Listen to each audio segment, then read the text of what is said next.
तू सिर्फ मुझे ये बताने के लिए आया है कि तेरा कोई कसूर नहीं है। आरफा ने जबरदस्ती निकाह किया तेरे साथ। आफ्ताब भाई, अब जो चाहे सजा देना मुझे। मैं तो अपनी बेकसूरी के बावजूद आपसे माफी मांगने सिर्फ इसलिए आ गया था कि आप मेरे दोस्त हैं। दोस्त के बच्चे, टुकड़ गद्दे हाशिया नशीन। मैं तो उसी वक्त समझ गया था कि तू चीज क्या है, जब तू आरफा की कार में लिफ्ट लेने के लिए घंटा घंटा भर इंतजार किया करता था।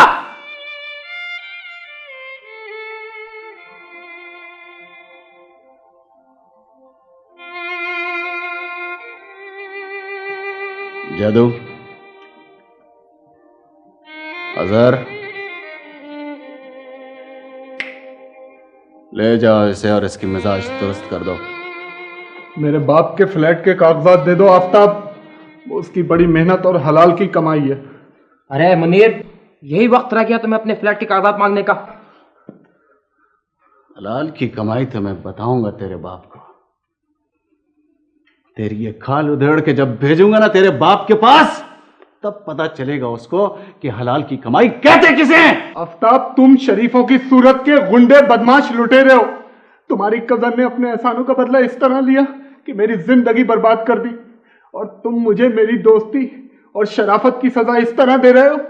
अरे तुम क्या नहीं छोड़ोगे मुझे, मैं खुद तुम में से किसी को जिंदा नहीं छोड़ूंगा। ले जाओ इसे। आफ्ताब भाई, ये बेचारा बेवकूफ आदमी है, अगर इसमें थोड़ी सी भी अकल होती तो ये इतना बड़ा काम कैसे कर सकता था। तो चुप रहा कर, फितना खामा खामे वकालत कर रहा है उसकी। ले जा इसे।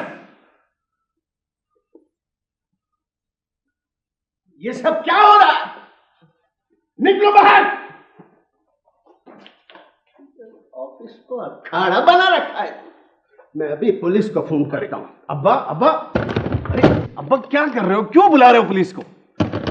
आप अपने कमरे में जाओ, इस गुंडे से निपटने के लिए तो मैं अकेला ही काफी हूं।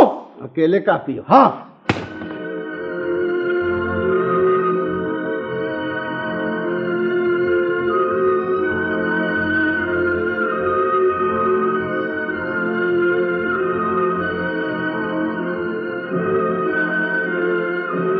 ये अच्छा नहीं किया अब्बा तुमने, ये अच्छा नहीं किया मेरे साथ। ये थप्पड़ याद रहेगा मुझको। पुलिस, मैं अंदर आ सकता हूं?